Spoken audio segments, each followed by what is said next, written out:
Bienvenidos y bienvenidas a esto que es nada más y nada menos que el primer capítulo de Escuchar el 1.5, el podcast. Este es un espacio en el que vas a encontrarte con reseñas, con charlas, con revisiones, con comentarios, pero sobre todo con recomendaciones de esas obras que nosotros pensamos que se podrían definir como B-listers. Son básicamente obras fuera del radar y por qué no alguna que otra joya oculta, pero que en realidad estaba ahí a la vista de todos. Para nosotros un B-list son una obra de cine, historieta, anime, literatura, cosas que están buenas de ver, de leer, pero sobre todo que están muy bueno de conocer, ¿sí? Son esas obras que no son desconocidas para nada y que si sos muy del palo, del nicho, de la industria que a vos te guste, seguramente las escuchaste nombrar y seguramente raras veces las vas a encontrar en un top algo o de los mejores de cosas. Estas obras generalmente terminan siendo tapadas ya sea por la oferta que tenemos en un montón de plataformas y medios de difusión, o porque a veces las maquinarias de marketing terminan taladrándote la cabeza con un montón de otras cosas que por ahí no están buenas y silencian otras obras que sí vale la pena conocer. Dicho muy en rioplatense sería: Netflix siempre me recomienda la misma mierda, entonces pensemos que otras cosas hay para ver en un montón de plataformas distintas o por fuera. Estas obras, a veces, como decíamos, van a ser obras o joyas ocultas o un entretenimiento pasatista pero sólido, o a veces simplemente va a ser una experiencia que está bueno atravesar, que está bueno vivir, y desde acá vamos a hacer todo lo posible para hacerlas visibles. Claramente no vamos a hablar de El Padrino, de Watchmen o de Akira, porque la verdad es que ya se habló muchísimo de estas y en muchos otros espacios y seguramente también por gente que sabe muchísimo más que nosotros. Pero con nuestras recomendaciones lo que vamos a intentar es ayudarte a salir de la zona de confort y encontrar esas otras obras para el público desconocido nuevas y que quizás te dejen un buen sabor de boca al terminarlas y una nueva experiencia por disfrutar. Pero bueno, por suerte para ustedes, yo no estoy solo en esto. Y me acompaña un equipo de personas que saben muchísimo y de muchísimos temas, a los cuales la verdad que admiro un montón por la visión de estos distintos temas que tienen. Por un lado está mi amigo toda la vida, alguien que me viene fumando hace casi más de 30 años o más, y sigue ahí, lo cual es todo un logro para él, que habla de su masoquismo mental. Pero bueno, él es guionista, es politólogo, es la persona con el comentario agudo, con la mirada precisa sobre un montón de temas. Y con ustedes, nuestro especialista en cine, más conocido como el infiltrado en Floresta. Así que bienvenido, infiltrado. Me es raro hablar así en estos términos para con vos, pero bienvenido. O sea, Pablito, no merecía semejante introducción, pero te lo agradezco. Lo que más quise destacar es que me venís fumando hace más de 30 años, ¿no? Qué bueno que después de 30 años pudimos hacer algo con nuestra vida, con nuestras vidas, y dejarle para nuestros hijos para que escuchen y digan: no, yo no puedo creer lo que decía mi viejo hace 20 años atrás, ¿no? Tal cual. Esperemos que salga bien. Sí, porque aparte, para que salga bien, contamos con una persona que es especialista en estas cosas. Es esa persona que se va a encargar de no solo de sacarle un poco de testosterona a esta reunión, sino también de bajarle el promedio de edad y de evitar que este podcast parezca como ese podcast al cual sus padres no ayudaron a que salga y que fue hecho por niños. Pero bueno, es nuestra artista audiovisual, es nuestra influencer, creo que es nuestra gamer también del equipo. Directo desde Colombia, simplemente Ale. Bienvenida, Ale. Gracias, Pablito. Tan bonita esa introducción. Sí, primera responsabilidad, Alejandra. Siento el mundo en mis hombros. No, eso es un gusto estar ahorita aquí con ustedes, chicos. Me parece... Tengo muy buenas expectativas del grupito, me llama mucho la atención este tipo de oportunidades y el poder sentarse a charlar con amigos acerca de cine es un plan muy divertido realmente. Entonces, gracias por tenerme eso aquí. Sin dudas. A mí lo que me pasaba cuando íbamos pergeneando esto en la cabeza es decir... Cuando pensé en ustedes dos, porque pensé en ustedes dos para hacerlo, quiero yo escuchar un podcast de ellos hablando y de recomendaciones. Y bueno, yo estoy ahí metido en el medio, ahí yo soy como el tipo común, ¿no? El Hawkeye de este grupo de Avengers que son ustedes dos. El Fantino del podcast. El Fantino del podcast, claro, sí. El chamullero. Pero bueno, la verdad es que escucharlos a ustedes, porque son personas que de verdad admiro, que conocen muchísimo y que tienen una opinión particular de un montón de distintos temas. Si quieren, vamos avanzando un poquito sobre... Nico, ¿vos de qué nos vas a hablar hoy? Como primer programa, a mí me había surgido como la propuesta de hurgar un poco en Netflix, a ver si podemos rescatar algo en Netflix. Yo la verdad no soy un fanático, más bien todo lo contrario, digamos. Me tomé el trabajo un poco de hurgar en el catálogo. Me encontré con un par de pelis buenas que igual hice una lista de Letterboxd para el que la quiera consultar, pero elegí una película coreana que yo la vi cuando se estrenó, me gustó mucho, se llama Burning, y bueno, me gustaría hablar un poco de ella. Ale, vos, ¿qué nos trajiste para hoy?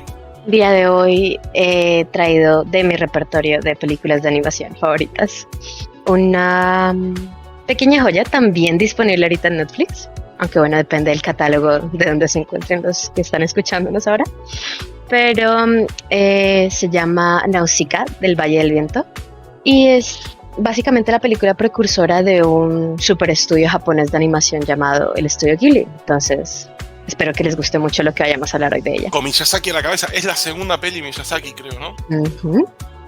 Sí, antes había estado trabajando con Lupin III y ya después de eso ocurrió una serie de cosas y al final terminó él dirigiendo esta que pues ya él mismo la había dibujado en manga. Así que sí, súper interesante. Excelente, Ale, excelente. ¿Y vos, Cachito? Yo para arrancar, lo que le traigo es una novela gráfica, una historieta, un cómic.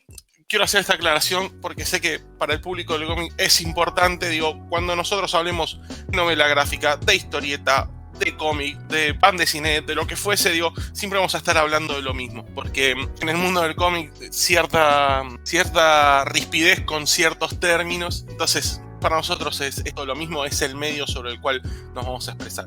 Esto lo digo para no polemizar sobre algunos términos. La obra es La Casa, ¿sí? Y yo ya voy a arrancar polémico, porque si esto lo escucha algún español, que yo sé que va a haber gente española, me van a putear mucho, chicos. Me van a putear porque decir que La Casa de Paco Roca es un bilister o es una obra menor o es una obra poco conocida, es para putearme, es para que me manden a Cortés, a Franco y a Carles Puyol a que me hagan muchas maldades a mi cuerpecito. Pero nada, la verdad es que La Casa, no decimos La Casa, es la obra de la cual vamos a hablar, es una casa que en 2015 cuando salió ganó premio a Mejor Cómic Nacional. Paco Roca es un tipo que hoy en día es reconocidísimo, por lo cual el que sea del palo lo va al menos a haber escuchado. ¿Cómo la descubriste vos? ¿Cuál fue tu primer contacto? Yo la descubrí sinceramente por un podcast que recomiendo muchísimo, porque la verdad es que es gente que es parte de la historia viva de la historieta nacional argentina, que es el podcast de Comiqueando. Es gente que hasta hace muchísimos años en el medio, han tenido revistas, tienen su página, tienen su podcast. Yo sinceramente es una obra que si no fuera por contenido que ellos escriben, digo, por mencionar algunas de las personas que participan ahí, son Andrés Acorsi, Diego Acorsi, Martín Fernández Cruz, que escribe para La Nación. Son tipos que yo admiro muchísimo. Fede Velasco también trabaja ahí. Y escuchando estos podcasts, hacían mención a este Paco Roca. Hablaban de otra historia que también escribió Paco Roca, se llama Arrugas, que habla sobre el Alzheimer, que es crudísima. Yo creo que es un poco mejor que La Casa, pero es crudísima y uno termina un poco más bajón. La Casa, al tener ese costumbrismo, el cual ahora después vamos a hablar un poco de la trama, termina dejando cierta nota alta y está buena la sensación que deja. Paco Roca también tiene otra obra que es muy conocida, que a mí me encanta, que es Los Surcos del Azar. Los Surcos del Azar es una obra que habla, no sé si han leído Maus, o para quienes la han leído, hace la gran Maus, por decirlo de alguna forma, ¿no? Es como agarran a un viejito, le hace contar la historia de lo que vivió en la Segunda Guerra Mundial y el tipo va dibujando en paralelo las entrevistas con la historia que va narrando este viejito, que a veces es un viejo cabrón y uno lo quiere matar, y otras veces es un viejo entrañable y uno lo quiere abrazar. Y se trata, así como Arrugas trata la historia del Alzheimer, de un viejo, de cómo lo trata la familia, el lugar donde reside y las vivencias que él va viviendo a medida que avanza la enfermedad. En Los Surcos del Azar es una obra mucho más grande, mucho más documentada, muy extensa, que habla sobre las vivencias de una persona que se escapó de la Guerra Civil Española y terminó pasando 1000 estragos en África hasta que se pudo unir a un ejército de resistencia, que luego fue uno de los ejércitos de resistencia encargados de liberar Francia. Y en uno de los pasajes del libro él dice, te preguntás por qué los norteamericanos nunca hacen películas sobre la liberación de Francia y porque nosotros llegamos primero, ¿no? Lo cual es bastante agudo y es muy certero. Pero bueno, vamos si quieren a lo que es la trama de la casa y por qué la elegí. Si ustedes han leído la obra, ya cuando arranca con un golpe bajo a lo Up de Pixar, digamos, que no es tan cruel y no son tan hijos de puta, ¿no? Como son en Up, que uno ya te dan ganas de tirarse por un balcón apenas a los 10 minutos de película, sino que es muy sutil, ¿sí? Hay una situación donde uno, quizá que ya la leyó, lee enseguida lo que está pasando, pero el mensaje es claro, ¿sí? Y así como vemos esa secuencia, enseguida vemos que pasó un año de esa situación, con una puesta en página que por ahí, cuando lo vayan viendo en imágenes, van a ver que quizás parece desordenada, y porque por ahí en ese tipo de secuencias no es tan importante el orden, sino la sensación que hay que dar. Digo, vemos por ahí imágenes de árboles que dan frutos y árboles abandonados, de una casa donde llueve, es esa sensación de paso del tiempo, y que el tipo en una página, en 8 cuadritos, la hace perfecta, ¿sí? Y inmediatamente después, que son las 2 primeras páginas, vemos que llega una pareja a la casa donde claramente es uno de los hijos que llega con uno de los hijos de este hombre que, spoiler, falleció, y empiezan a hacer lo típico que uno hace cuando llega a una casa de verano, ¿no? Dejar los bolsos, abrir las ventanas, quejarse del olor a humedad, airear los baños, ver lo que estaba roto y no se reparó el mes del año anterior, etcétera, etcétera. Y también vemos que la casa está muy venida abajo, o sea, no es que está inhabitable, ¿sí? Pero es una casa expuesta al clima, y a la cual hay que hacerle cosas, y que encima tienen su finca y tiene su pileta y qué sé yo, y sin un año de mantenimiento, eso hay que hacerle un montón de mejoras. Ahora, ¿por qué cae un año después y por qué le quieren hacer las mejoras? Bueno, lo que uno se va enterando es que este señor tuvo 3 hijos, y estos 3 hijos deciden refaccionar esa casa para ponerla en venta, para hacerse un dinero, para hacer la guita, básicamente, y sacar los mangos a lo que la herencia que le dejó el padre. Y esto en realidad es el punto de partida, son las primeras páginas. Lo que es una historia que, como les decía, tiene tanto de drama como de comedia. Digo, hay momentos donde yo me reía a carcajadas, que ya después les voy a contar algunos momentos, decir, no puede ser tan hijo de puta el autor de meter esto tan sentimental en este momento. Y hay otros momentos donde, miradas que en realidad, más que miradas, a diferencia del cine, digo, son dibujos en papel enfrentados uno con el otro, y les transmiten de todo. La novelita dura 128 páginas, es larga para ser una novela gráfica, pero se lee muy rápido, es ágil, el trazo es línea clara, se lee muy bien, y uno se encariña con eso. No, Pablito, a mí me parece, sí, que Pablo Roca tuvo como muchísima habilidad para venir y presentarte un tema tan fuerte que puede ser lo que es un duelo. Sí, de alguien tan cercano a ti como va a ser un padre, y cómo esto termina tocando a casi que toda la gente de la familia. Es un tema tan pesado, pero el tipo lo maneja de manera muy, muy bella, porque como tú decías, los cuadros que nos trae, que nos muestra, la manera en la que maneja la narrativa, muy estético, y a la par como que tiene la suficiente sensibilidad para poder tratar este tipo de temas sin volverse así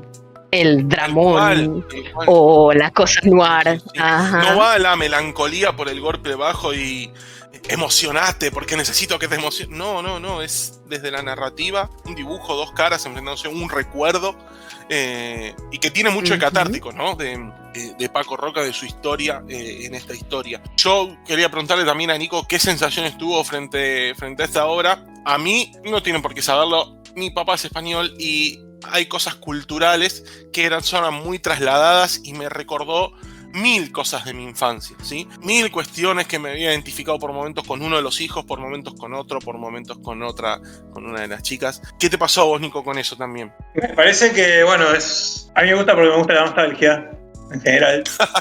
Soy una persona nostálgica. Siempre pienso que todo pasado fue mejor. Así que siempre este tipo de historias me entran por ahí. Me gusta mucho cómo va construyendo la historia a modo de flashback, que no nos da toda la información de repente. Deja que en este caso el lector vaya reconstruyendo un poco la historia y se vaya imaginando lo que pueden significar esos ese modo de narrar un poco desparejo que tiene, que después igual ya se vuelve muy orgánico cuando vos vas leyendo, ya los flashbacks ya no se te presentan como flashbacks, sino se presentan ya como una continuidad narrativa. Y lo que vos decías, el spoiler de la muerte del padre, que en realidad no es spoiler porque es en la página 2, 3. Claro. Empecemos a decirle spoiler a partir de la página 80. Me parece de lo mejor de la gráfica es el comienzo. Esas primeras viñetas me parecen buenísimas. El momento en que ese padre deja la casa por última vez. Me parece espectacular esa secuencia. Sí, hay una línea muy chiquita encima de la cabeza del padre y se va de esa casa, y cuando uno vuelve ya sabiendo lo que pasó, uno siente pena por ese viejo que solamente vio 2-3 cuadros, 2-3 viñetas, no vio más, y eso es todo mérito del autor. Eso es espectacular. De hecho, no sé si les ha pasado, pero a mí lo que me resultaba es que cada una de las actitudes de los hijos, uno enseguida puede pensar en: conozco un tío así, tengo un hermano de esta forma, tengo mi hermana que opina igual, tengo mi mamá que hubiera reaccionado igual. Es todo súper orgánico, la gente hablan con sus modismos, pero si uno tranquilamente lo podría sacar esos modismos, cambiarlos por cuestiones latinoamericanas, y que ocurra en Colombia, que ocurra en Argentina, que ocurra en México, que ocurra en cualquier país que tiene esta... Se siente una cuestión muy universal, ¿no? Total. Termina siendo algo a lo que mucha gente puede terminar conectándose y creando su propia catarsis. Personalmente, de mi lado, que tipo uno puede ver tanta volatilidad en ciertas relaciones de los hermanos y cierto alejamiento con el tiempo que tuvieron con su papá, y es tipo, ven, yo ya he visto cosas así, y uno ya el corazón se le empieza a hacer como cada vez más chiquito. Sí, ni hablar. Es muy bueno Roca manejando esas sensaciones. De hecho, tal es así que hasta se las ingenia para crear un mini misterio, ¿sí? Que no vamos a contar cuál es, pero uno de los hermanos, el escritor, digamos, el hermano del medio, se lo pregunta: ¿por qué mi viejo hizo tal cosa si mi viejo toda su vida fue así? Cuando llega el desenlace y uno ve eso, a mí se me rompió el corazón. Yo no sé ustedes, pero yo quedé partido al medio cuando uno ve por qué su papá actuó como actuó ya sobre el final de su vida, ¿no? Que era algo que ni los propios hermanos lo podían entender. No habían caído en cuenta, ajá. Y pues básicamente el tipo nos lleva a nosotros a través de todo ese viaje emocional que están teniendo esos chicos, y es, bueno, adultos ya. Sí, ni hablar. Más que de la parte sensible, saco como conclusión que somos una generación que somos más inútiles que nuestros padres.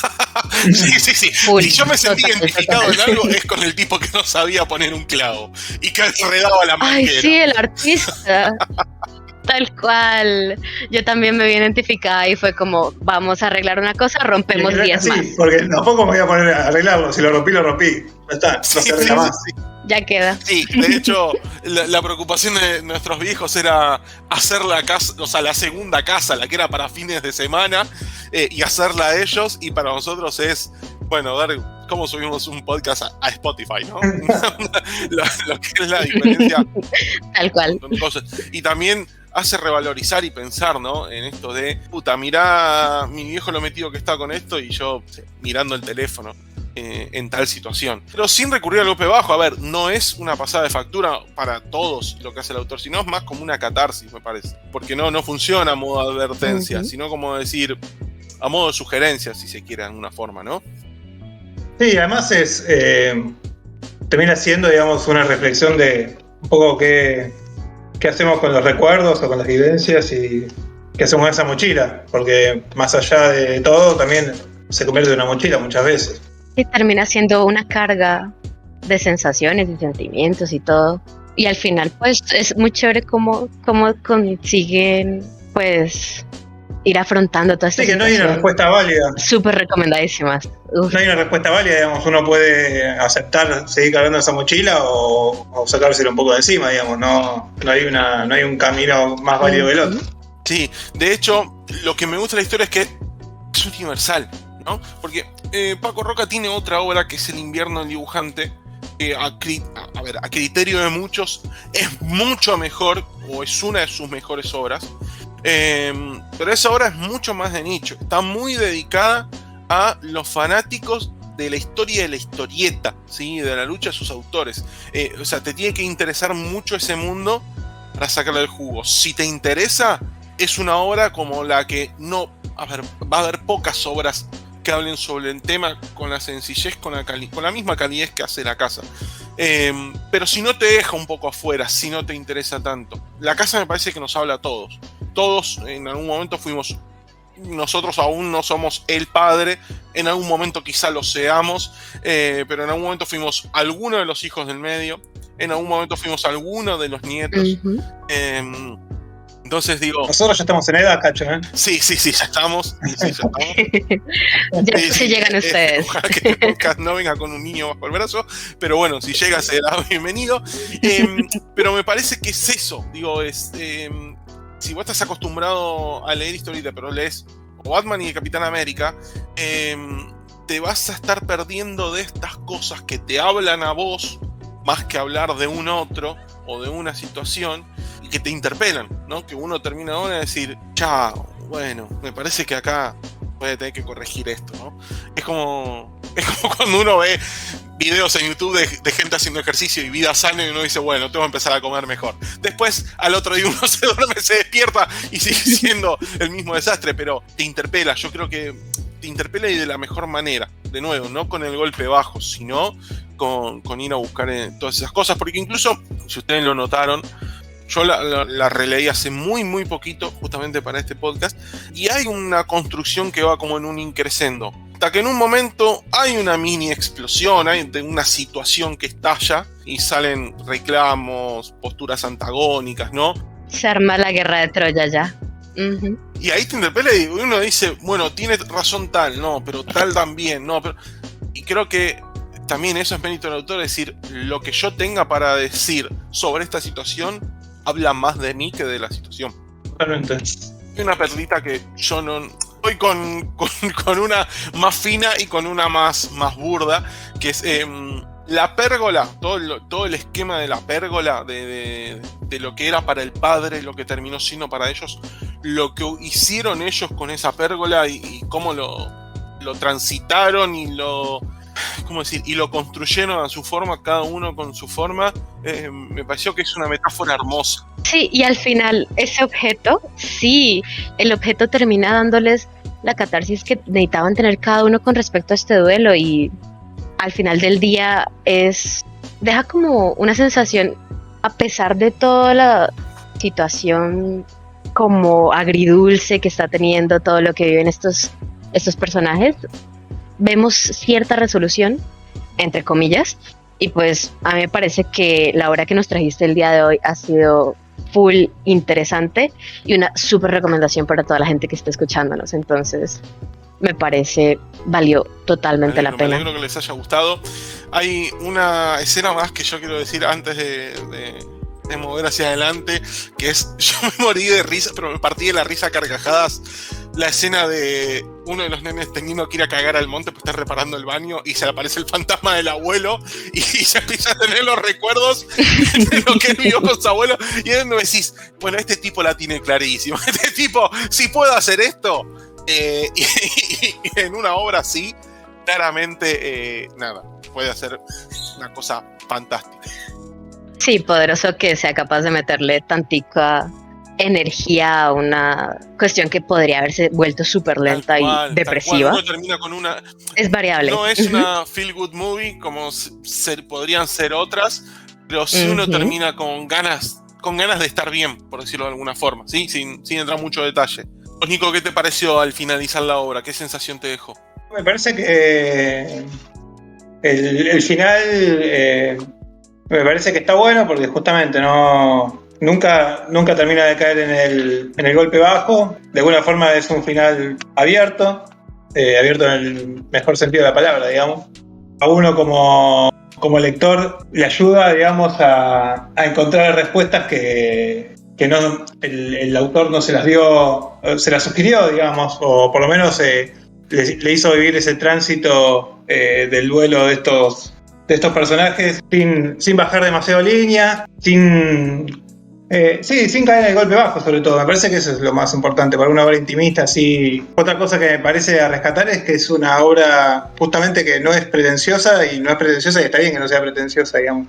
Que viene a contar una historia chiquita y que, bueno, es muy fácil sentirse identificado, digamos. Sí, sobre todo porque el tipo también se las apaña como para ir mezclando. Por momentos parece que me tira infografías como decís vos, en una cuestión súper intimista y sale no aireoso, sale dando cátedra, ¿no? de esa situación. Así que bueno, esa es mi primera recomendación de hoy. Es una obra chiquita, por decirlo de alguna forma, en cuanto al tema que trata, pero inmensa en cuanto a la forma en que lo trata. Así que mi recomendación absoluta, La Casa de Paco Roca. No se van a arrepentir y ojalá que les deje la misma sensación que nos dejó a nosotros.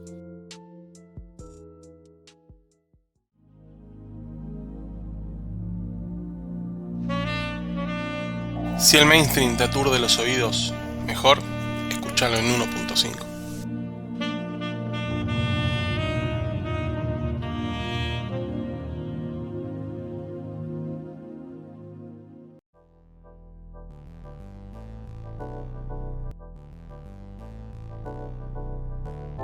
Bueno, Nico, contanos vos de tu obra The Burning que nos trajiste para hoy.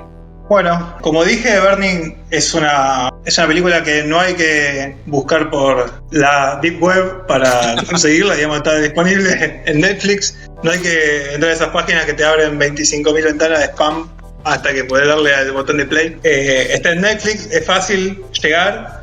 No es una película de la más vista de Netflix, ni siquiera es de las películas más vistas de coreanas, ¿no? Después del furor que experimentó el cine coreano después del Oscar de Parasite, que por otra parte es un Oscar que, como todos los Oscars, llega bastante tarde, porque si bien Parasite me parece una película espectacular, ni siquiera es la mejor de su director, que es Bong Joon-ho, que ya hace desde el 2000, en realidad de finales de los 90 que filma, y que en realidad en la década del 2000 metió 3 obras maestras seguidas, altamente recomendables: Memorias de un asesinato, Madre y The Host. The Host es muy buena. Potente. Son las 3 obras maestras del director y bueno, increíblemente el Oscar recién se da cuenta que el cine coreano existe. En realidad, el gran público se da cuenta que el cine coreano existe una vez que le dan el Oscar a Parasite. Bueno, en este contexto, Burning, si bien fue una película que pasó por festivales, estuvo en Cannes, estuvo a punto de ganar algún premio, al final no lo ganó. Así que fue una película que tuvo cierta repercusión, digamos, en el mundillo, pero para el gran público es una película que está ahí en el catálogo de Netflix y no mucho más. Y que Netflix no te sugiere. No te sugiere nunca, te dan ganas de matarlo. Claro, me recomendás Perdida, ¿no? Que es malísimo y no me recomendás estas cosas. Bueno, para eso está este podcast. Exacto. La dirigió Lee Chang-dong, que adaptó un cuento de Murakami, este escritor bastante famoso, bastante de moda ahora, japonés. El cuento es un cuento largo, se llama Quemar graneros. El cuento está bastante bueno. A mí Murakami no es un escritor que me entusiasme demasiado, pero la verdad que el cuento está buenísimo. Es un cuento que, como digo, es apenas un relatito largo que el director toma algunas cosas y otras expande mucho más la trama del cuento. Hay un montón de elementos que no están en el cuento original y el director expande bastante más el universo. Para leer un poco antes del director, también es un chabón que viene filmando también, es un poco dentro del panorama coreano, es uno de los más reconocidos, digamos. Si uno se tuviera que poner a hacer un podio, uno diría que los 3 más reconocidos son Bong Joon-ho, el director de Parasite, Park Chan-wook, perdón por los nombres, pero cuestan un poco. Hacemos lo que podemos, Nicolás. Ese que dirigió, digamos, la trilogía de Venganza. Oldboy es como la obra más importante, pero después está Simpatía por el señor Venganza y Simpatía por la señorita Venganza, que también esa tríada es espectacular. Y después, podría decir Kim Ki-duk, que es un director un poco más... El cine coreano tiene 2 vertientes más marcadas: o el thriller, súper casi que roza el gore, el policial. Y por otro lado hay un cine un poco más contemplativo, más isatero, si se quiere, más festivalero, más que va a temas más de relaciones humanas, de construcción de personajes. Bueno, Kinky Duke lo podemos poner en ese lote.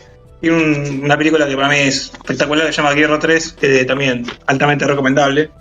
Y bueno, y Lee Chan-dong se inscribe para mí en un lugar intermedio entre estas dos tradiciones, porque hace esta película, por ejemplo, Burden, que es un thriller, pero no es tan thriller, porque... ¿Querés contarnos de qué va un poco la trama, Nico? La trama es un personaje... El personaje se encuentra por azar, es Jonsu, se llama el personaje, se encuentra por azar con Jaime, que es una chica que es una amiga de la infancia. Se encuentran en una calle de Seúl medio por casualidad, está trabajando, nunca queda muy claro al principio cuál es su ocupación. Parece que el chabón trabaja en una empresa de logística y se encuentra con esta chica que bueno, también trabaja promotora. Lo cual ya te setea, ¿no? De decir, los dos son mano de obra barata. Sí, bueno, eso es un poco de lo que es un tema muy recurrente dentro del cine coreano, digamos, la cuestión de las tensiones de clase. Hay que pensar que Corea es un país que, si bien hoy es un país súper desarrollado, hasta la década de 80 era un país muy atrasado. Era un país periférico, digamos. Era muy rural y como que ese salto del desarrollo se dio en muy poco tiempo. Muy poco tiempo y además es... Sí. Hoy en día tenemos como una perspectiva de Corea por los films más mainstream de tipo Crazy Rich Asians y cosas así de que, no, es puro Son glamour, todos cool, pura sí, plata. Sí. Ajá, pero con el film que nos trajo Nico se nota al fin como ese choque tan burdo que llega a haber entre las clases sociales, porque hay una diferencia bastante abismal, al menos en lo que nos quiere presentar el director en esta. Y no es una cuestión solamente económica, también es una cuestión cultural, porque... Uh-huh. Hay una tensión entre lo que es la cultura tradicional coreana, la cultura más rural, más asociada al campo, y la cultura más urbana, digamos. Esta gente que de repente empezó a vivir en edificios y empezó a consumir productos occidentales. Entonces, en ese marco, casi todas las películas de coreanas hablan de eso, tensiones entre justamente este pasaje abrupto de una cultura tradicional a una cultura occidental, tensiones sociales, el fantasma de Corea del Norte todo el tiempo de fondo, digamos, esa tensión invisible, esa escuela de campo constante. Bueno, en este caso no es la excepción. Para retomar un poco la trama, este chico que conoce a Jaime, bueno, empieza una relación con ella. El personaje principal es un personaje bastante peculiar, porque es una persona que nunca es casi como un fantasma. Siempre es un espectador más que un... Participa activo en todo lo que pasa en su vida, ¿no? Exactamente. Sí, y en pequeños detalles uno entiende que no es lo que uno llamaría, bueno, pero este chico es tonto, o este chico le falta calle, o sea, es una persona que le falta experiencia, pero no le falta inteligencia, ¿sí? Porque, y en pequeños detalles, digo, en la primera escena de sexo que él tiene con ella, esa escena de sexo está por dos motivos, o yo por lo menos agarré dos motivos: mostrar a ella de una forma y también mostrar esto de él de ok, no me sé poner un preservativo, pero sé administrar toda una casa y toda una finca, ¿entiende? Uh-huh. Eso también tiene que ver con el punto de vista que asume la película. La película siempre está contada desde el punto de vista de él. Él es, por eso también hay un clima bastante enrarecido en la película. Él es un aspirante a escritor. Es un pibe que se recibió en la facultad, digamos, que tiene un título y no está pudiendo ejercer su profesión, digamos. Eso no pasa solamente en Argentina, digamos, con profesionales que tienen que laburar en un call center, digamos. Pasa también en Corea. Entonces él va a permear toda la mirada de la película de esa mirada, digamos, ese punto de vista subjetivo. Él es como es una persona que nunca terminó de entender si lo que está pasando es fantasía o realidad, si es producto de su imaginación o realmente es una visión objetiva, lo que se llama como un narrador no confiable. Es una visión puramente subjetiva. Bueno, en ese contexto, como adelantabas vos, Palito, se conocen con la chica, bueno, terminan teniendo sexo, pero nunca a él por lo menos nunca se lo ve muy comprometido sentimentalmente, como que las cosas pasan y pasan. Al mismo tiempo él tiene algunos conflictos familiares, el padre lo van a meter preso porque agredió a un funcionario estatal, se sugiere que la madre lo abandonó cuando era muy chico, se tiene que hacer cargo justamente con este problema que tiene el padre, tiene que hacerse cargo de la casa de la familia, que es una zona rural, a las afueras de Seúl. Seúl queda muy cerca de la frontera con Corea del Norte, y la casa de él queda ahí nomás, del límite con Corea del Norte. De hecho, él puede escuchar, digamos, los altavoces del régimen norcoreano haciendo propaganda. La relación como que de alguna forma avanza hasta que la chica a Amy le dice que ella tiene que ir a hacer un viaje a África. Esta chica está como es un personaje un poco descentrado, digamos. Como diríamos acá en Argentina, es como un poco un tiro al aire. Evidentemente. Claro. Arrancar un viaje de mochilera, ¿no? Por decirlo de alguna forma. Exactamente. Evidentemente es una chica que está buscando. Un alma libre. Un alma libre no encuentra el sentido de la vida, o por lo menos no lo encuentra en esa Corea en la que vive, o en esa situación en la que vive. Pensemos que ella finalmente es una chica que se va de ese entorno rural donde vivía, donde conoce a Jong-soo y se va a la ciudad y termina viviendo ni siquiera en un buen ambiente, en un microambiente. Donde casi no le entra ni la luz, donde la cama está al lado de donde cocina. Que sí, que uno lo mira y es el mismo lugar donde va al baño. Esas cosas. Exactamente. Que es contracultural contra nosotros, ¿no? Que son las que uno por ahí más aprecia al momento de ver la peli y porque se sorprende, ¿no? Porque es como, qué bueno, hagamos turismo haciendo cine, y después dice, che, pero no está tan bueno, en realidad. Inclusive hay un detalle muy bueno de cómo es la utilización del sonido en la película, que siempre en las imágenes, en las escenas que transcurren en la ciudad, siempre hay ruido de fondo. Estando adentro de la habitación de ella, en los pasillos, siempre hay ruido de fondo, siempre quilombo. Bueno, en el medio ella tiene esta búsqueda espiritual, se va a África, le encarga que le cuide un gato que supuestamente existe y nunca se sabe si existe o no, porque él le va a llevar comida, lo llama y el gato nunca aparece. Uh-huh. La chica vuelve con un compañero que conoció allá en África. Es otro coreano que se llama Ben, que vendría a ser el tercero en discordia en esta relación. Y lo amé.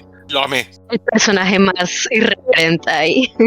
Que hasta acá hay que decirlo. Vamos, casi 40 minutos de película solo para contar esto. Digo, la película se cocina a fuego lento, ¿sí? Tiene un pacing muy particular de cómo va avanzando, pero nada está al pedo. Todo lo que te muestra tiene o una carga ideológica o un foreshadowing para dentro de 2 horas, porque es una peli larga, ¿no? Y lo que a mí me encanta es que estas películas que en el medio cambian de un género a otro. Vos estabas viendo hasta este momento un drama romántico, una historia de un triángulo amoroso, y de repente estás viendo un thriller. Y ni te diste cuenta, fue...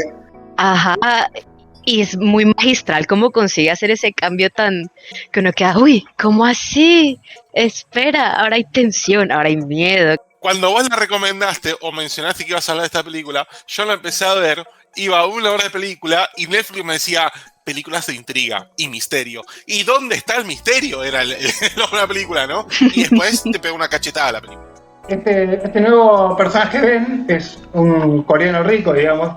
Es un burgués que no se sabe muy bien qué hace, pero tiene mucha plata. Como toda la gente que tiene plata. Esa gente que vive de viajar, claro. vive de hacer ejercicio a las 11 de la mañana y nadie sabe muy bien cómo hacer la plata. Uh-huh. Y que Jong-soo define como un gran Gatsby, digamos. Ese personaje de la literatura que básicamente era eso, digamos, un playboy que nadie sabe muy bien cómo hace para tener la plata, pero bueno, vive una vida licenciosa. Sí, que este personaje, Ben, que está interpretado por Steven Yeun, que es yo lo conocí sinceramente por The Walking Dead, creo que como todos. Es un personaje súper querible en The Walking Dead. Tiene el desenlace que tiene y uno lo acompaña, digo. Es para mí la rompe todo actuando, porque tiene un carisma ideal para cada momento de la película. Digo, cuando tiene que ser encantador, es encantador. Cuando tiene que ser odioso, es odioso. Cuando tiene que ser aterrador, es aterrador. Tiene muy buen rango actoral. Y con, Sí. con pocas cosas, no, sin hacer mucha exageración de nada. Y desde ese punto como que le empiezan a meter ya, bueno, y como que Borgny. Claro, sí, Y ya sí. te empiezan a hacer toda la vuelta de este tipo medio arsonista, medio psicópata. Claro, ¿cómo lo viste sociópata. vos como mujer las acciones de este tipo, vale? Uy, daba pánico. O sea, es de esos personajes que tú lo conoces en la vida real, sientes el escalofrío. Es como, Man, lo que hará este tipo, Tengo que claro, cruzar lo que la hará este calle. tipo cuando cierra la puerta, lo que pensará dentro de su cabeza mientras todos estamos hablando, ¿no? Sí, causaba terror. Sí, sí. Y luego cuando se desaparece la nena, ¿no? ¿Verdad, No, Nico? perdón. No, quería terminar de redondear un poco la trama para Dale, pasar dale, más dale. a las lecturas que puede tener la película, que me parece lo más interesante. Después de que se forma con este trío, digamos, Jonsu como que lo va a seguir a ellos dos, una actitud rarísima, digamos, porque vuelve la que era supuestamente tu novia con un chabón y medio como que empezás también a ser partícipe como un espectador de la relación de ellos dos. Y él nunca está del todo involucrado, él va a ir a reuniones de alta sociedad coreana, va a estar siempre medio aislado, va a ir a discotecas, pero toda esa relación le va a pasar por delante de los ojos y él nunca va a actuar, digamos. Siempre va a estar como un observador de la relación que tienen ellos dos. De hecho, tal es así que asume ese punto de vista en la película que nunca vas a ver una escena de Ben y de Jaime solos. Siempre van a estar en plano, siempre van a estar acompañados de Johnson. El problema es que en un momento Jaime desaparece y Johnson empieza atando cabos, empieza a sospechar de que Ben la pudo haber matado. ¿Por qué? Porque, bueno, tiene una charla que es bastante reveladora, en quizás la mejor escena de la película, Un diálogo fantástico. donde el chabón, como si fuera un cheto aburrido, le dice que cada tanto le gusta quemar invernaderos. Claro, y hace una descripción de los invernaderos que elige, ¿no? Claro, Que hay un foreshadowing donde minutos antes el tipo hablaba de metáforas y le dice al protagonista, vos entendés de metáforas, ¿no? Vos sos escritor. sí, exactamente. Es más, de hecho, él mismo casi que se confiesa como un psicópata diciendo en un momento que él nunca puede llorar, por ejemplo. Claro, sí, sí. Por más que quieran, nunca llora. Todas las red flags del mundo. Para Ben es un momento catártico eso. Pero siempre hay que aclarar, siempre de la vista del personaje de Jonsu, digamos. O sea, lo que estamos viendo es lo que Jonsu cree que es Ben. Siempre es una mirada que uno tiene que tomar con pinzas, ¿no? Claro. Al mismo tiempo, Jaime ya era una chica que estaba amenazando con que quería desaparecer. Hay una escena donde ella hace que come una mandarina y, bueno, dice algo así como que uno no tiene que pensar que la mandarina está ahí, sino olvidarse de que existe. Y al mismo tiempo, todo el tiempo está diciendo como que ella quiere desaparecer o que fue a África porque le parece que el mundo que ella habita no llega a llenarla espiritualmente, digamos. Sí, también habla de la crisis un poco que atraviesa ella, porque en la segunda escena de desnudo que vemos, que de nuevo no es el desnudo por el desnudo, hay un mensaje, uno la vio de una forma a ella, por eso la mostraron desnuda, y uno la ve desnuda después, con un cambio, ¿sí? Y que eso también te habla de el quilombo mental y de... Es del... ¿Cómo se dice? No es del lenguaje, pero sí es de cómo se expresa y actúa ella, de las contradicciones, ¿verdad? Uh-huh. Es del discurso, las contradicciones en el discurso. Está bueno también pensar cómo está filmada la escena de cuando ellos tienen sexo por primera vez. No está filmada de una forma erótica, digamos. No. La cámara está puesta de una forma poco convencional para filmar esas escenas. Y de hecho el personaje está más preocupado por ir viendo la pieza, a ver qué información encuentra la chica, que preocupada porque había cumplido el objetivo, digamos. Entonces uno nunca termina de tener, el espectador nunca termina de tener certeza si realmente Ben es un asesino o esta chica desapareció porque realmente estaba dando también indicios de que podía desaparecer y todo el tiempo están jugando con qué es fantasía y qué es realidad. Lo mismo pasa con el gato, que nunca se sabe si realmente es el gato el que aparece o no. y un montón de otras pistas que va dejando la película, que bueno, nunca el director te va a dar una respuesta, siempre va a quedar en el aire la respuesta, la respuesta la va a tener que encontrar el espectador en su cabeza, digamos. Total, me parece que eso es un recontramérito del guión, que es decir, está tan bien construida que cualquiera de las tres lecturas posibles, sin hacer mucho detalle, es posible, es sostenible y es defendible. Una por ahí un poco más agarrada de los pelos, y que hacemos una alerta de spoiler de... Vamos a hablar específicamente del final.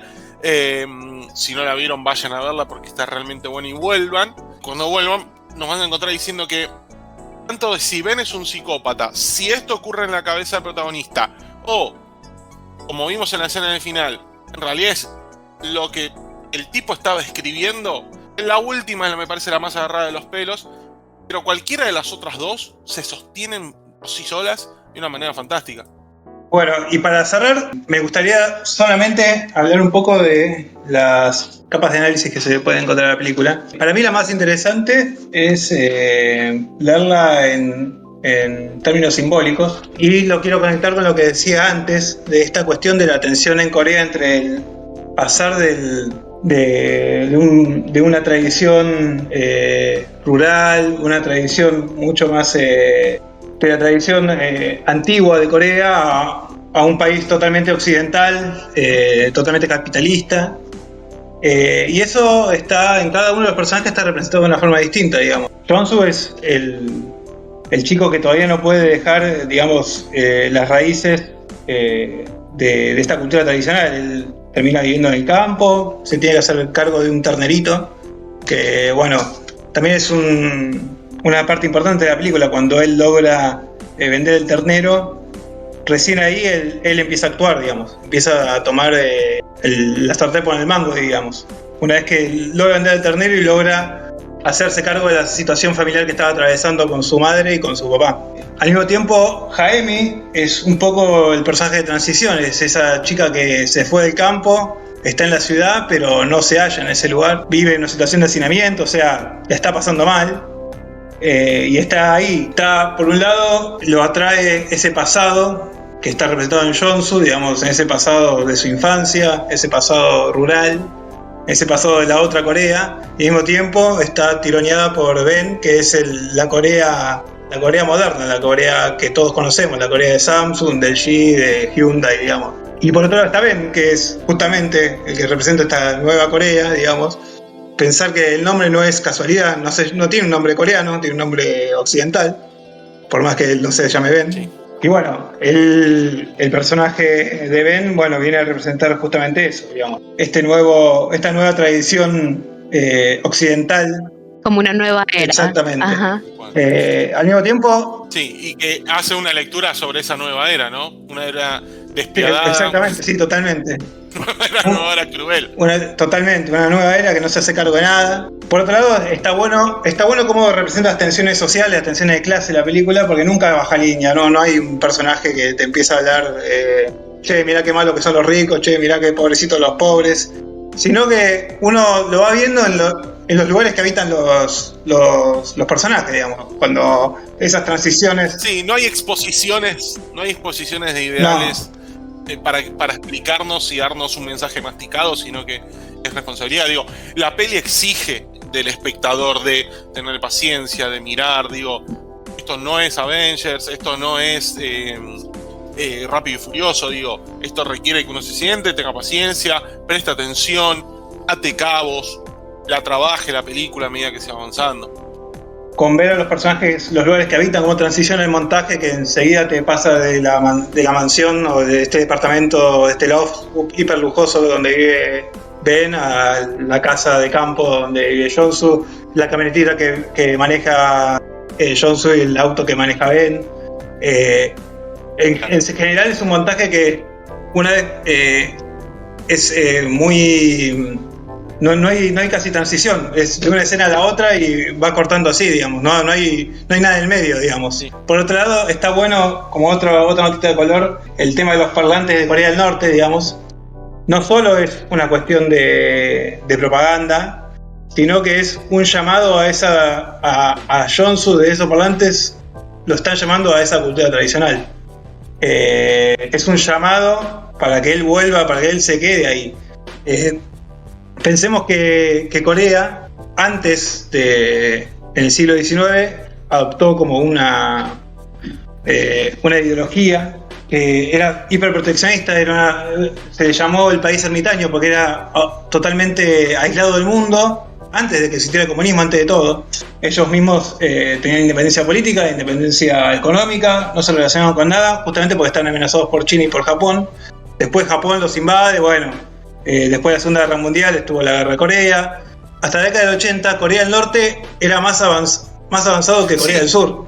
Y esa cuestión esta idea de que Corea del Norte es tan cerrada para sí misma, no es solamente por una cuestión del régimen comunista, es por una cuestión que ya trae aparejado los coreanos en su historia, digamos. Es parte de su ideología. Yo te quería preguntar, a esa tía tuya que vio Parasite dijo, ay, qué copado el cine de Oriente, es tan divertido, ¿le recomendarías que mire Burning? Hay que terminar con esa distinción de película lenta o película pochoclera, digamos. Es verdad que a veces uno tiene que acostumbrar el ojo, pero una película en cada escena tiene que darte alguna información. Si una película en cada escena te da alguna información nueva, no es lenta. Puede durar 5 horas si querés.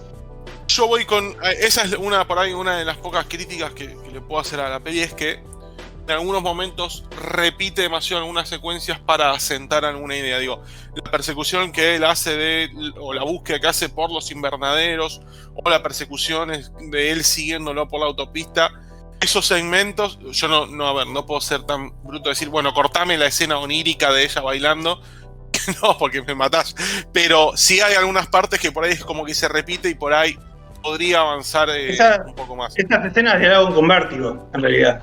Las escenas de él persiguiendo a Ben por Seúl es el San Francisco de los años 50.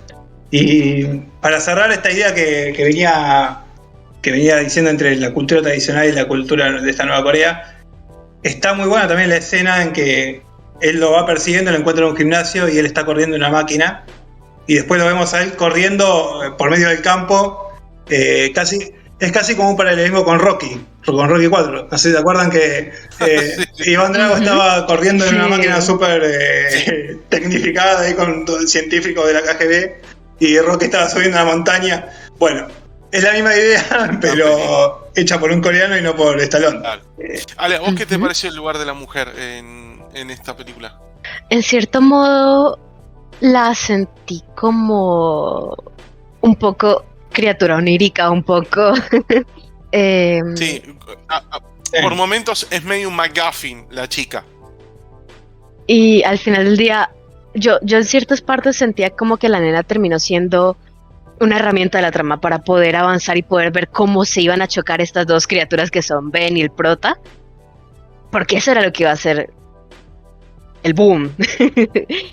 Bueno, al menos eso es lo que notamos ya desde la mitad, ¿no? Pero, o sea, es súper interesante, me pareció bastante cool y un muy buen ejemplo ahorita de cositas interesantes para ver de cine coreano. Total, con ese final explosivo en los términos de lo que es la película también, ¿no? Bueno, hasta acá, Burning. Gracias, Nico, por la recomendación.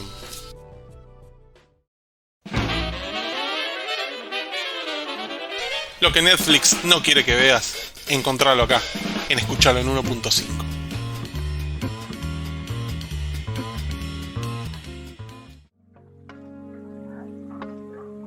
Bueno, Ale, vos nos trajiste una película muy particular. Tengo muchas ganas de hablar de esta, porque es extraña en el mejor de los sentidos.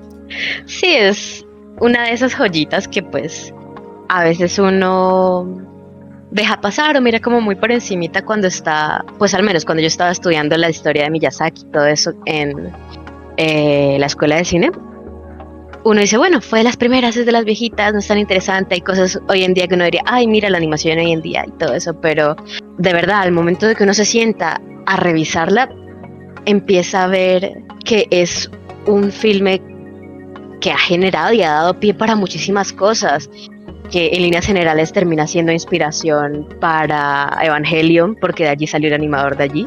Es un filme que ¿Sabes qué te iba a decir, no? Porque hay un olor a hay un olor a ángeles. Ajá. Ya desde la intro. Sí, y se siente, y es que ahí fue donde se crió la criaturita que fue después a crear Evangelion. Y él literal fue el encargado de una de las escenas así súper importantes que tenemos en esta película, en la cual vemos un Behemoth causando destrucción y caos. Ese monstruo lo animó él. Y de a partir de todas estas experiencias fue que tenemos los ángeles de Evangelion. Entonces, súper interesante de que Nausicaa termina siendo casi que un precursor ahí. Entonces eso me llama mucho la atención, pero pues así como en líneas generales para contarles a los espectadores de qué va Nausicaa, es básicamente una adaptación de un manga también creado por Hayao Miyazaki y dirigido por él en su adaptación en anime, en el cual tenemos a nuestra protagonista que se llama Nausicaa, una princesa de una especie de pueblito casi que llamado el Valle del Viento, la cual va a ser como nuestra protagonista carismática, nuestra protagonista que tiene mucho sentido de empatía frente a los humanos y frente a muchas de las criaturas que ocupan este mundo fantástico en el cual vamos a estar sumergidos durante la visión de esta película.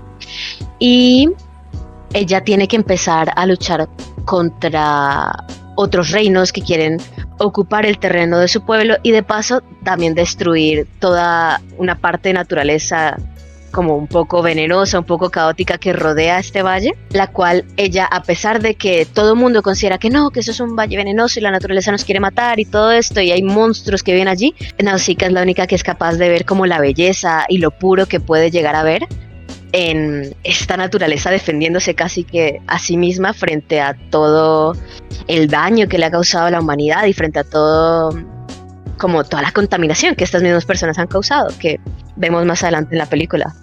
A ver, que si uno no tiene que definir este mundo, este world building que hacen, que es espectacular, porque hasta en cada detalle uno puede entender cómo funciona cada sociedad, ¿no? Pero creo que yo te lo dije a vos, es como un hijo entre Mad Max y Heidi con el vientre subrogado por Evangelio, ¿no? Una cosa cual. Más o menos así, donde uno no sabe cómo pararse, porque juega mucho la pelea, o al menos a mí me pasó de, bueno, voy a mostrarte en apariencia una cosa, y luego, desde el relato, te muestro que las cosas son totalmente distintas.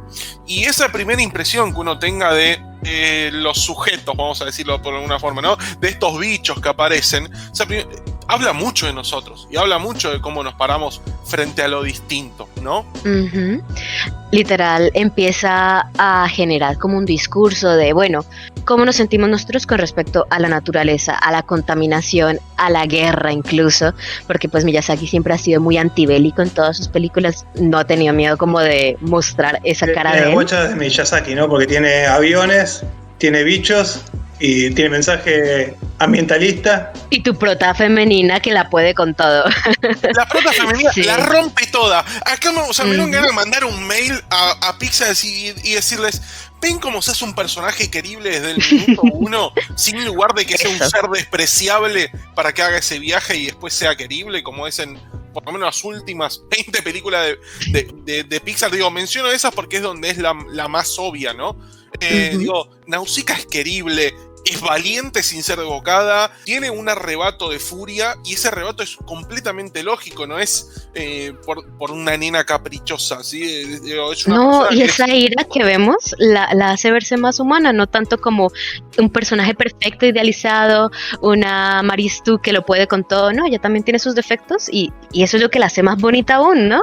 Total, digo, y no es por subirme al carro de critiquemos a las princesas de Disney, pero si yo el día de mañana tengo una hija, me encantaría que Nausicaa sea el modelo a seguir de mi hija.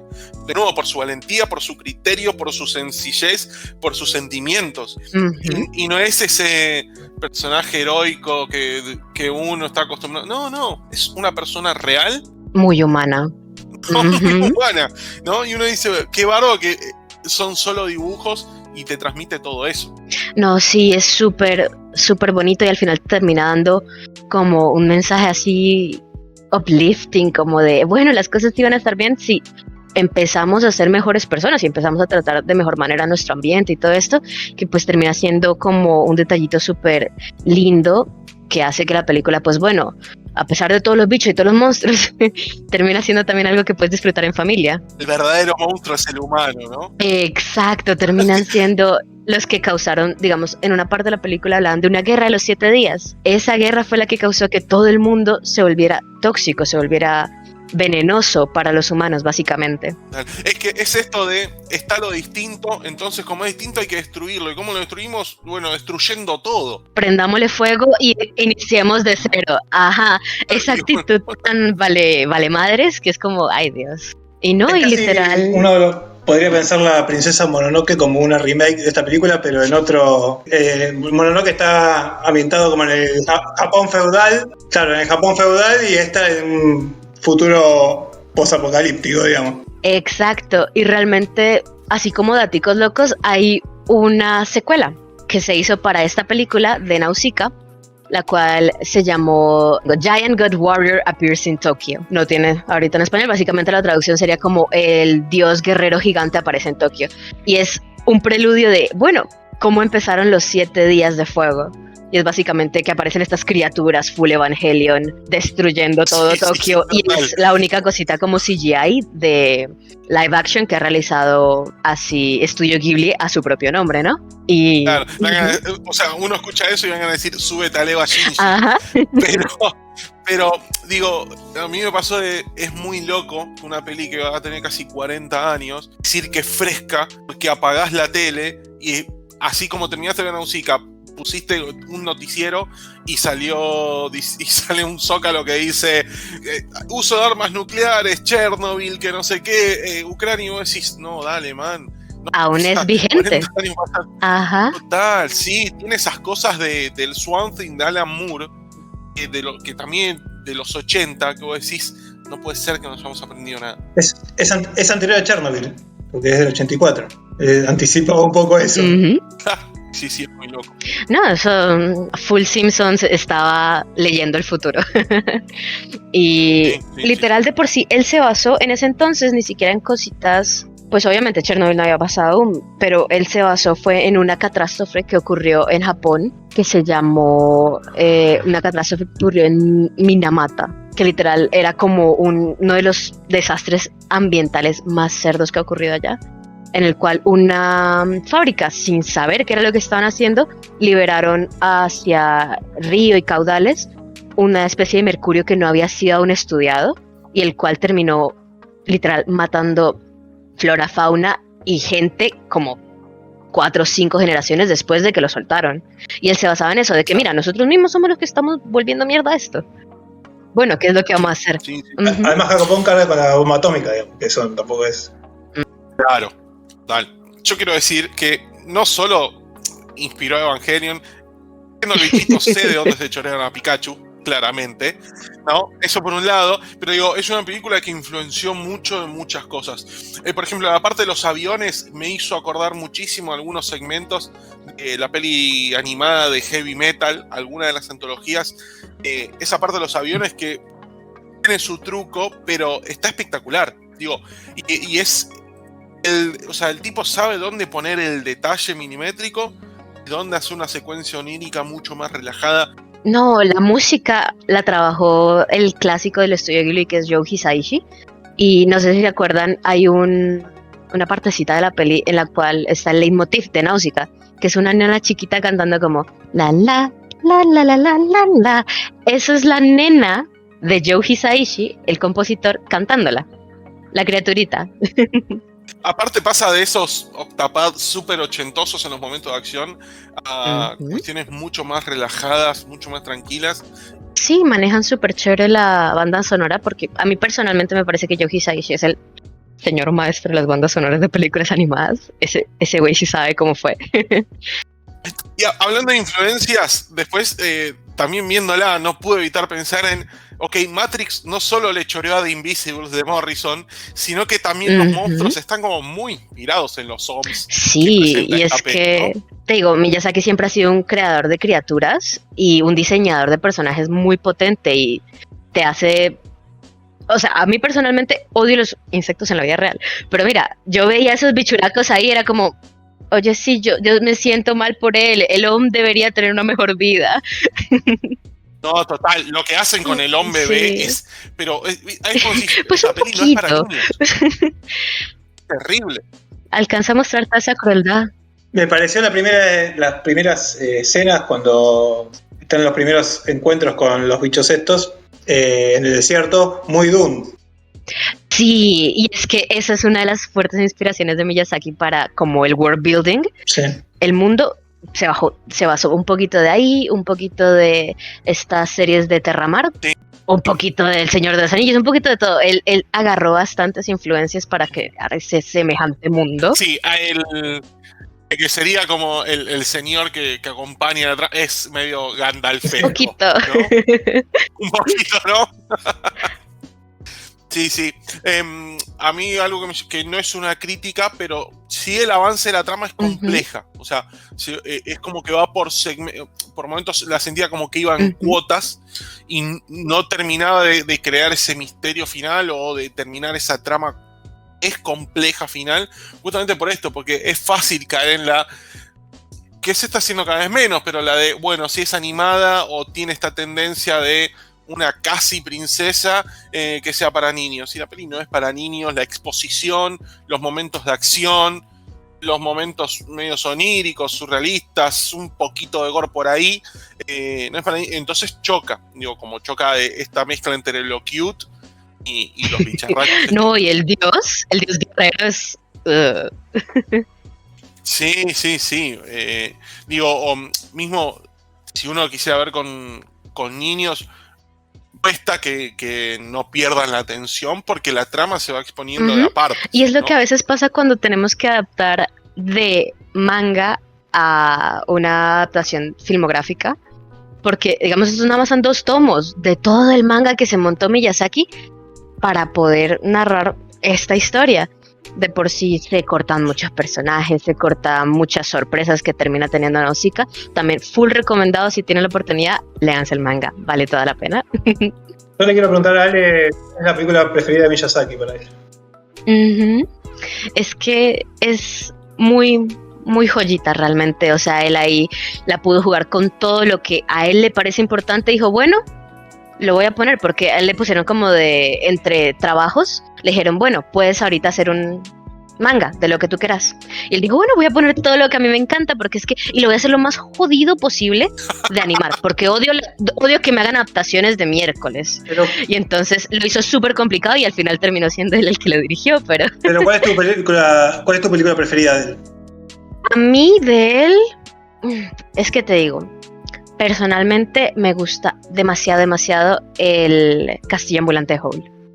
Es como mi favorita de él.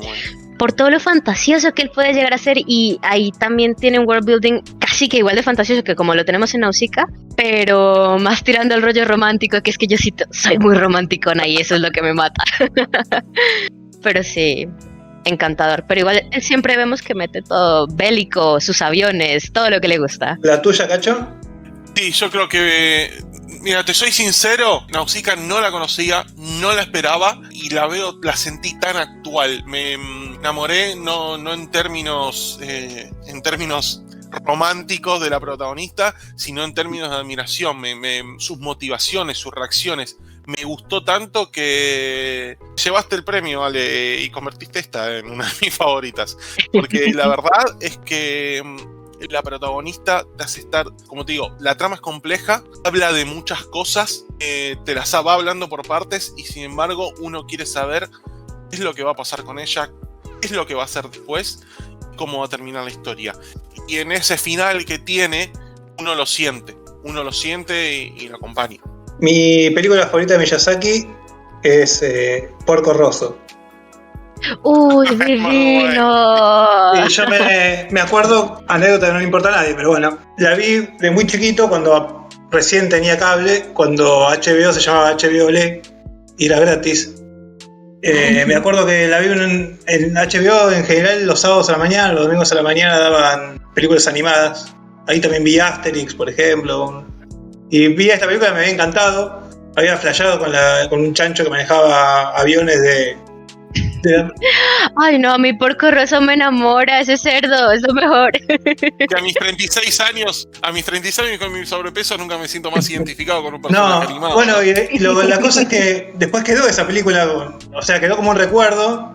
Y después cuando descubrí a Miyazaki más de grande, claro, no podía creer que era el autor de Porco Rosso, porque para mí era una película más que había visto y que quizás nunca más después la encontraba buscándola, ¿viste? O te queda un recuerdo, bueno, ¿cómo busco en Google una película de un chancho que maneja aviones? Claro, y después era parte del canon idolatrado de Miyazaki.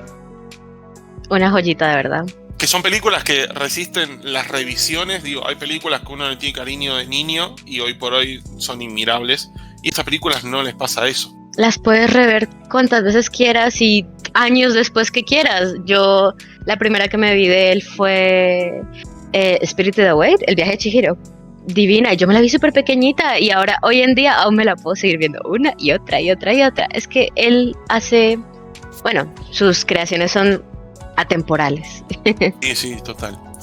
Como dato de color, yo quiero decir que cuando veía la peli hablé con Ale y en un momento le dije, ¿pueden usar ropa interior en este mundo? Pero a esta chica le va a entrar algo por ahí. Me dice, no, Pablo, está usando una calza color piel. Ok, decía, es que eso fue... esto no es Echi, esto no es fanservice. ¿Qué es esto que estoy mirando? Dice, no, es como un pantalón. Ay, Pablo. Okay, bueno, pero viento. Es que hubo un lío con la redistribución en la cual... puesto la versión hentai. No, yo dije, es que uno piensa, ¿no? Uno piensa, y acá también, un saludo a toda la comunidad asiática, estos japoneses son raros, seguramente se están mandando alguna de las de ellos.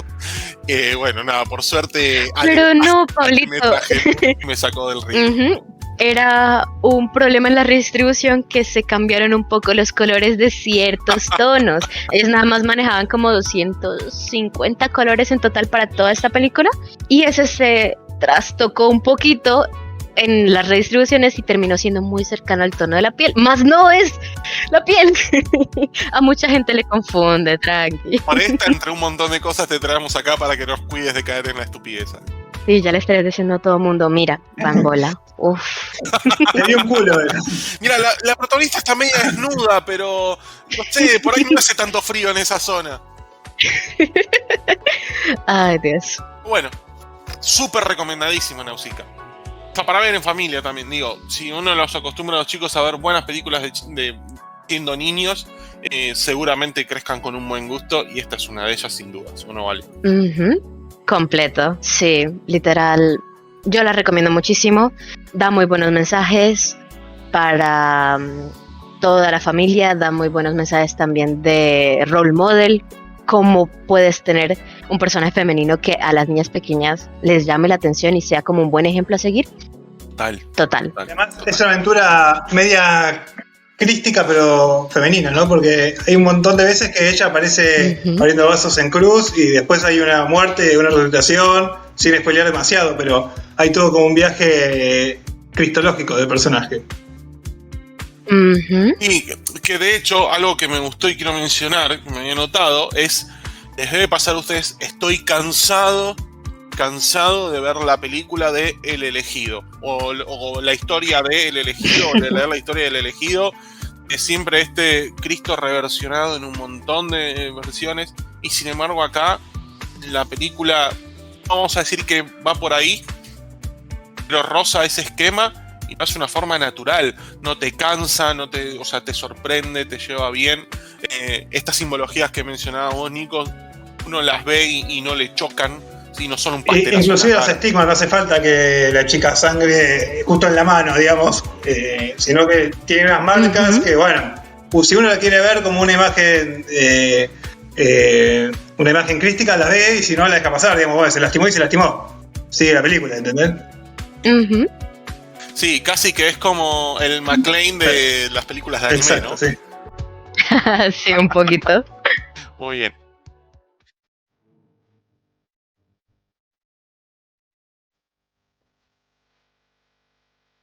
Joyas ocultas, obras B-listers y maravillas olvidadas.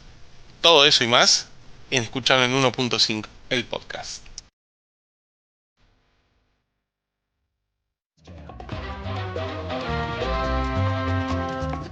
hasta acá.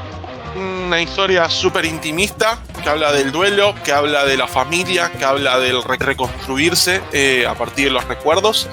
Un thriller, por momentos romántico, por momentos crítica social, por momentos película de misterio y una película animada, un anime en el que tenemos una protagonista fantástica en un mundo increíblemente detallado y complejo, y que todas estas recomendaciones yo creo que a todos les va a dejar cuestiones para charlar apenas termine en la pantalla, ¿verdad? Sí, por supuesto. Yo espero de verdad que se tomen el tiempecito, vale totalmente la pena. Las recomendaciones no les va a tomar más de una tarde para verse cada una y aprovechen. Y algo es que cada recomendación que hicimos es para un momento particular. Una será para un viernes en la noche, otra para un domingo por la tarde y otra para un sábado por la mañana, pero tiene ahí material para ir leyendo y mirando. ¿Y nosotros vamos a volver, Cachito? Ojalá por nosotros y ojalá que el público nos siga pidiendo material. Nos pueden encontrar en Instagram por el momento, nos pueden enviar correos a escucharlo en 1.5 @gmail.com y en Instagram como escucharlo en 1.5 el podcast. Mándenos consultas, insúltennos, háganos recomendaciones, lo que ustedes quieran, lo vamos a estar respondiendo. Y si tienen sugerencias o algún pedido de me gustaría que se hablara de tal película o yo vi tal cosa, háganoslo llegar porque también a nosotros nos gusta conocer obras nuevas. Así que así llegamos al final, amigos y amigas, de este primer capítulo, primer y hermoso capítulo. Yo realmente lo pasé bien, espero que ustedes los hayan pasado muy bien escuchándonos a nosotros, que se lleven estas obras, que las miren, que las conozcan, que las lean y los esperamos en nuestro próximo capítulo. Ale, Nico, muchas gracias por haber participado de esto. A vos. Gracias, Pablito, un gusto. Igualmente, gracias. Nos estamos viendo. Vale, chao, chao, nos vemos la próxima.